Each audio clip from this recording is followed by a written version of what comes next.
Halo teman-teman semua, ya bertemu lagi dengan saya Tarbizar Pandi di channel Baru Mulai. Dan video kali ini kita akan membahas mengenai keuangan. Nah, kenapa kita akan membahas mengenai keuangan? Karena di video sebelumnya tentang NIB dan sebagainya ada beberapa komentar yang menanyakan bagaimana melakukan pelaporan pajak dan juga membuat laporan keuangan.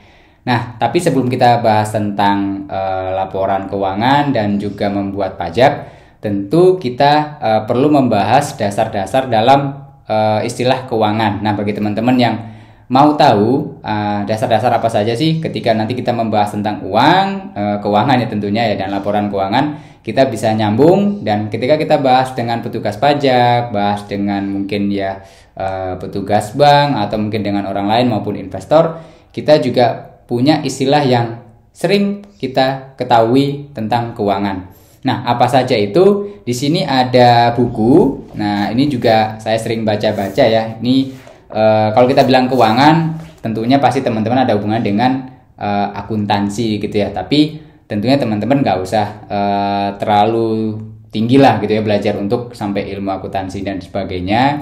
Kayaknya bukunya juga terlalu berat untuk teman-teman, berat dibawa dan juga berat untuk dibaca gitu ya. Nah, tapi memang teman-teman selaku sebagai founder juga tidak boleh buta dengan namanya keuangan. Karena pertama memang walaupun teman-teman bisa menugaskan kepada orang lain atau karyawannya teman-teman, tapi tentunya teman-teman juga harus paham dasar bagaimana mengelola keuangan. Karena memang dalam bisnis menurut saya adalah bagaimana kita pintar-pintarnya mengelola keuangan untuk kita produksi dan bagaimana kita bisa menjual.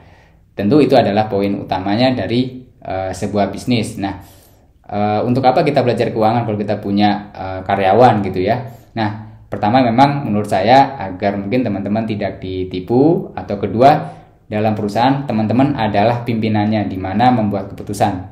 Ketika teman-teman membuat keputusan dan tidak tahu keuangan, tentunya keputusan tentang keuangan ya, maka bisa jadi teman-teman mungkin akan salah mengambil keputusan. Nah, dan bijaklah teman-teman dalam mengambil keputusan apalagi tentang keuangan. Karena menurut saya keuangan adalah bahan bakar untuk bisnis teman-teman bisa tetap berjalan gitu. Nah, dan buku yang saya rekomendasikan untuk teman-teman baca mengenai bagaimana mengatur keuangan dan mengenal istilah-istilah keuangan, teman-teman bisa baca di Financial Management Canvas. Ini sepertinya buku terjemahan ya. Ini dari Ho Shin Hien gitu ya.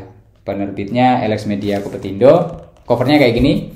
Ini banyak banget dan di dalamnya sudah ada gambar-gambar yang mungkin memudahkan teman-teman dalam memahami konsep-konsep keuangan. Nah, kayak gini-ginilah gambar-gambar. Nah, nanti juga ada tampil di layar teman-teman ketika saya akan menjelaskan mengenai keuangan. Tentunya kalau dibahas tentang pajak, teman-teman akan membutuhkan namanya neraca keuangan dan laporan laba rugi.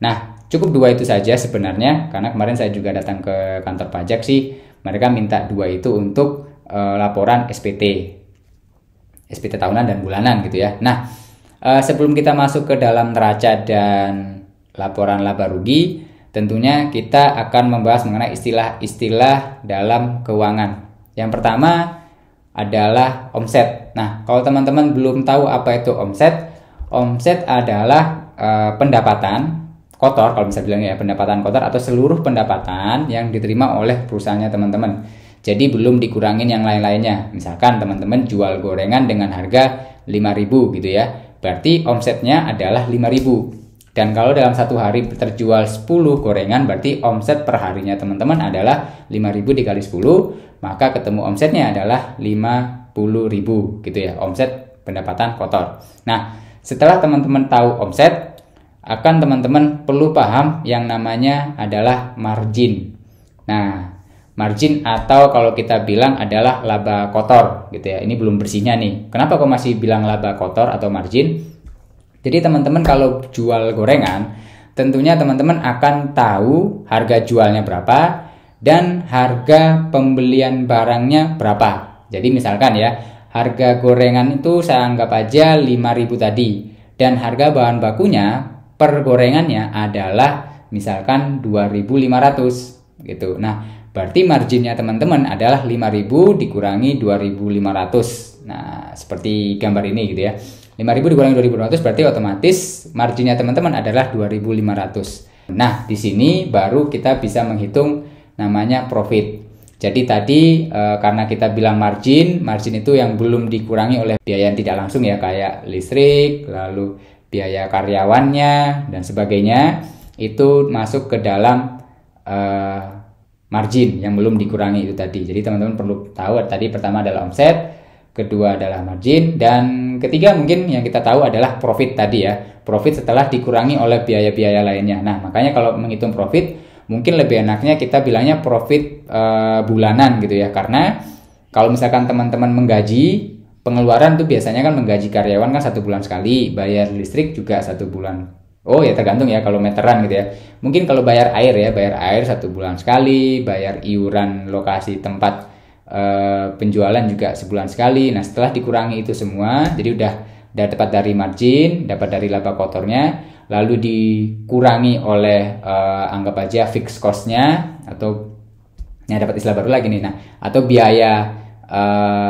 biaya-biaya yang fix ya, biaya tetapnya berapa, baru dapat profitnya. Nah, lalu tadi apa tuh fixed cost gitu kan? Fixed cost adalah biaya tetap. Jadi kalau dalam biaya ada istilah dua ya, ada variable cost dan ada juga fixed cost. Nah, apa bedanya ini? Mungkin kalau teman-teman ini tapi tidak terlalu nyambung dengan laporan keuangan, tapi ketika teman-teman nanti bahas dengan investornya teman-teman atau dengan karyawannya teman-teman untuk bagaimana menekan pengeluaran, itu mungkin akan bersinggungan dengan ini ya.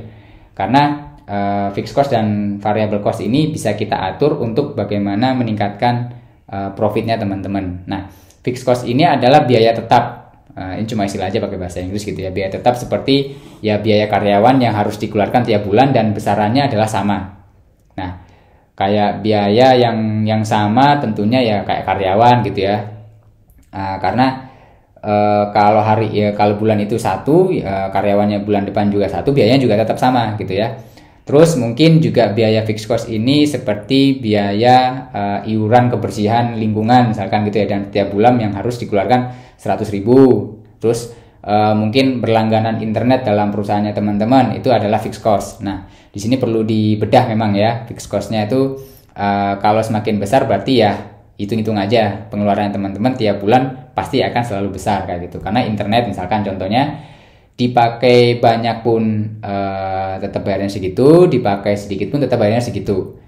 Untuk berlangganan internet yang pemakaiannya wajar ya, karena ada beberapa internet yang pemakaiannya tergantung ada maksimal penggunaannya atau FUP kalau bahasanya mereka. Nah, kita tidak bahas itu.